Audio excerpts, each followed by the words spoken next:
به نظر من بیشتر از این هاست. برای ما اول از همه یک رابطه استراتژیکه. زیرا ما بیش از هر چیزی به مفهوم امت اسلامی اعتقاد داریم که شامل همه ملیت‌ها و شاخه‌های مختلف امت اسلامیه، از شرق تا غرب. از این رو به نظر من رابطه ما بیش از هر چیزی استراتژیکه. ایران به نظر شما ورای منافع ملی خودش به دنبال اتحاد با کشور اسلامی بوده یا گاهی در سیاست ایران دیدین که این سیاست تونسته منشأ تشتت بین کشور اسلامی بشه؟ یک سری عناصر تازه و رویدادهای جدیدی در ایران پدیدار شدن که از اونها اینطور برمیاد که ایران داره در کشورهای عربی برای منافع خودش فعالیت میکنه.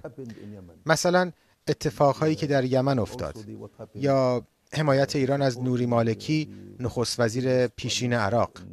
پس این درست هست که بگیم اگه شما بخواید یک دوست خوب انتخاب بکنین، یک یاور خوب در منطقه انتخاب بکنین بین تمام بازیگرها، ایران، عربستان یا هر بازیگر دیگه، مصر، ترکیه، دوست اصلی شما و یاور پابرجای شما ایران هست؟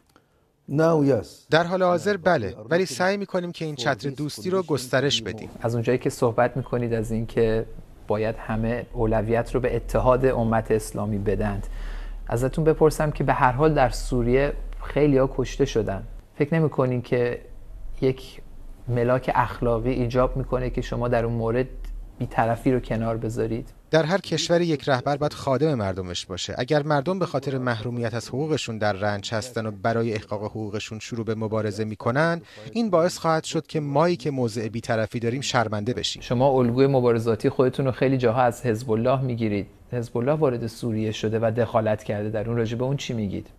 به نظر من نمونه حزب الله با حماس فرق میکنه. حزب الله در یک منطقه اشغال شده نیست. حزب الله جزو تثبیت شده از کشوری به اسم لبنانه. ضمناً حزب الله یک ارتش بسیار پیشرفته و منظم داره. حزب الله هم اگه شما میگین انقدر نیرو داره، چرا باید منابعش رو هدر بده جای دیگه؟ حقیقتش اینه که ما امیدواریم همه نیروهایی که با اسرائیل میجنگن قوی بمونن و نیروی خودشون رو برای مقاومت در برابر اقدامات تجاوزگرانه اسرائیل صرف کنن. ما به عنوان حماس در این بحث دستمون در پوست گردوه. کمکی که شما گفتین ایران انجام میده بیشتر تو حوزه بازسازیه. کمک نظامی هست که ایران بتونه انجام بده و خودش نخواسته. ما راجع به این موضوع نمیخوایم صحبت کنیم، زیرا تنها کسی که از این صحبت‌ها نفع میبره دشمن ما اسرائیل. اما فرماندهان خود نظامی ایران راجع به این مسئله حرف زدن، گفتن که تا اونجایی که رسما گفتن اونها بودن کمک کردن که برد موشک‌های حماس تو جنگ اخیر غزه بیشتر بشه، قدرت دفاعیش علیه اسرائیل بیشتر بشه و اگر جنگ دیگه اتفاق بیفته حماس بتونه بهتر در برابر حملات اسرائیل مقاومت بکنه. بنابراین خیلی چیز پنهانی نیست. تا این حد که گفتن قابل قبوله. این مقدار در حیطه اصول ما هست. بله، ما همه جور حمایتی از ایران میگیریم: پول، سلاح، مواد لازم، آموزش، انتقال تجارب و غیره.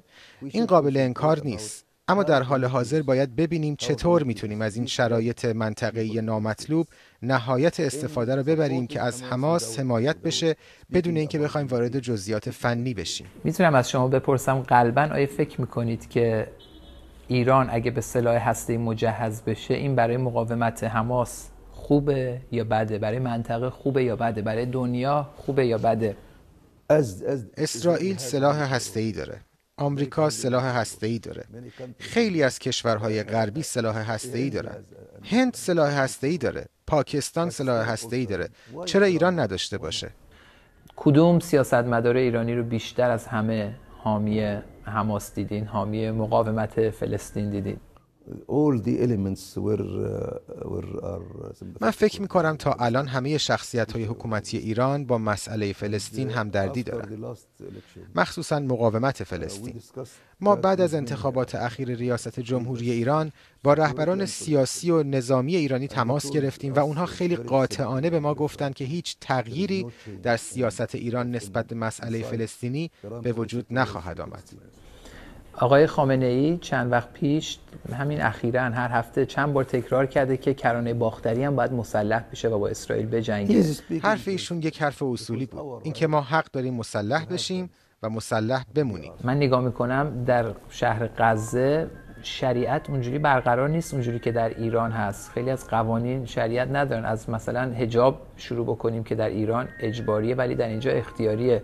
الگوی ایران به نظر شما به عنوان یک کشور اسلامی الگوی خوبی نیست برای اداره جامعه؟ ما نمیتونیم قوانین شریعت رو به زور اجرا کنیم. اگر روزی کشوری تشکیل دادیم باید شریعت رو در قوانینمون اجرا کنیم و مردم هم باید به اون قوانین احترام بذارن. در خود ایران هم که قوانین مذهبی دارن، درصد بزرگی از ایرانی‌ها پایبندی 100% به شریعت اسلامی ندارن. یکی از اعتراضات، یکی از مشکلاتی که خیلی از ایرانی‌ها دارن با حکومت ایران که در سال 1388 هم دیدیم این بودش که میگن شما خیلی به فلسطینی‌ها کمک میکنید بیش از اندازه، به ما توجه نمیکنید. شعار نه غزه نه لبنان جانم فدای ایران شعاری بود که اون موقع ایرانی‌ها میدادن. به نظر شما ایران داره به مردم خودش بی‌توجهی میکنه و بیش از اندازه به فلسطینی‌ها کمک میکنه؟ این یک نگاه کوتاه‌بینانه است، چون اگر نگذارن حکومت ایران از حماس حمایت کنه، بهای اون رو با موجودیت خودشون خواهند داد، چرا که اسرائیل دشمن شماره 1 ایرانه.